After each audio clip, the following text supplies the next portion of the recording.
Hi there and welcome to a new instalment with Talking Tabletop. Now today we are going to start looking into a bit more detail in terms of the core mechanics of gameplay within Warhammer 40K. So this new series of videos will be called Battles for Beginners.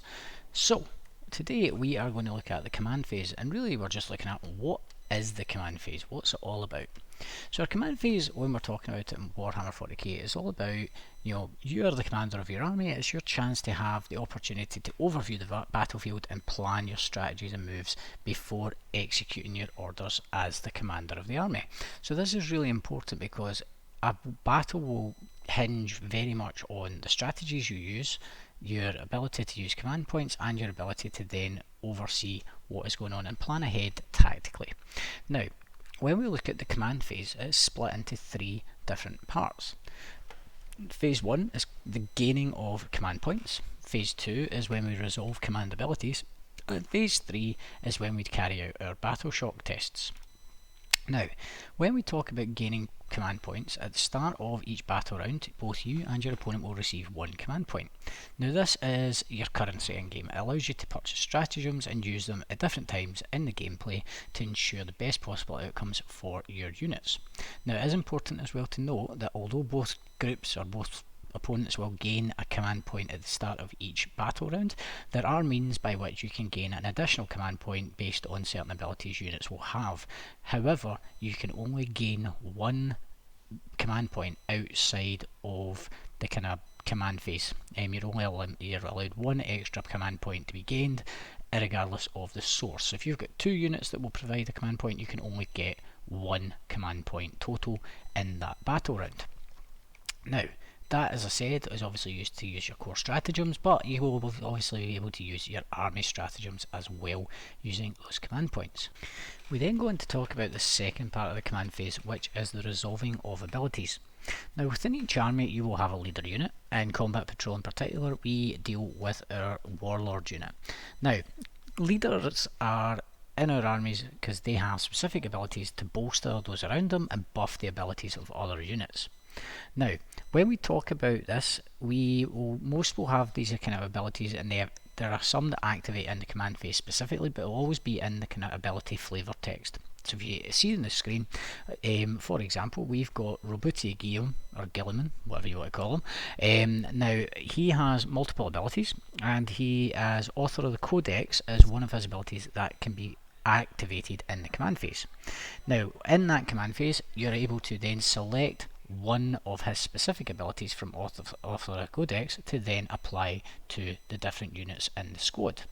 So we can see here he's got the Primarch Aura, there's Master of Battle, and there's Supreme Strategist. Now he is able to select any one of those three and activate it during the command phase in order to then bolster his units and buff them throughout the combat. The final part of the command phase is looking at battle shock tests. Now, battle shock occurs when any of your units are below half strength. This means if a unit is below half its number of starting models, or if a single model has less than its starting wound count. So for example, on the screen here, Captain Octavius, he has a wound count of 6, so he would have to do a battle shock test if his wound count was less than 3 at the start of the battle shock test phase during the command phase. If we do battle shock tests, in order to carry these out, we roll 2d6 against our unit's highest leadership stat. So if, for example, we were using Captain Octavius, his leadership was 6+.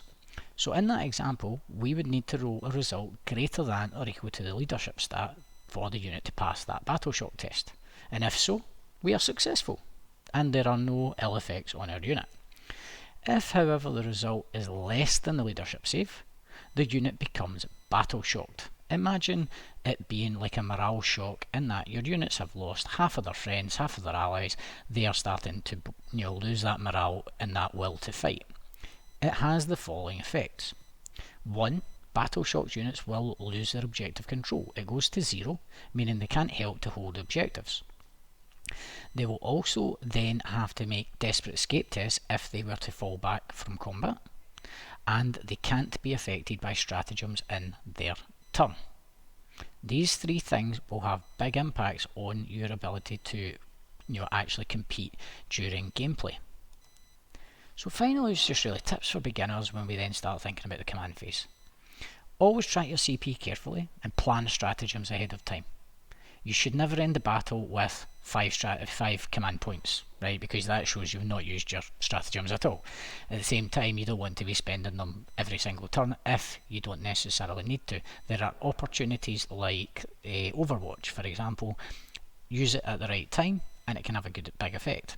Use it at the wrong time and it's a waste of a command point. Another thing as well, keep an eye on unit strengths. Protect your weaker squads to avoid battle shock. Okay, if you know you've got a unit that's not particularly strong in melee combat, keep them at range. Don't allow other units to get close to them, and if they do, try to get them to fall back before their casualties are too high. And finally, use this phase to set up your turn strategy. Don't rush through it, take your time and just think it through to see what would give me the best possible outcome with the army or the units I am fighting with, and against the opponent I have. Hopefully, from following these tips and understanding these rules in the command phase, you will be able to go on and take your army to victory.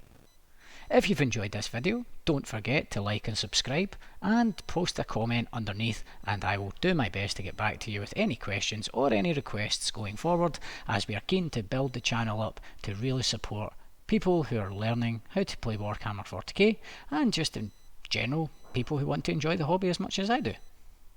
Have a good day and we'll see you soon.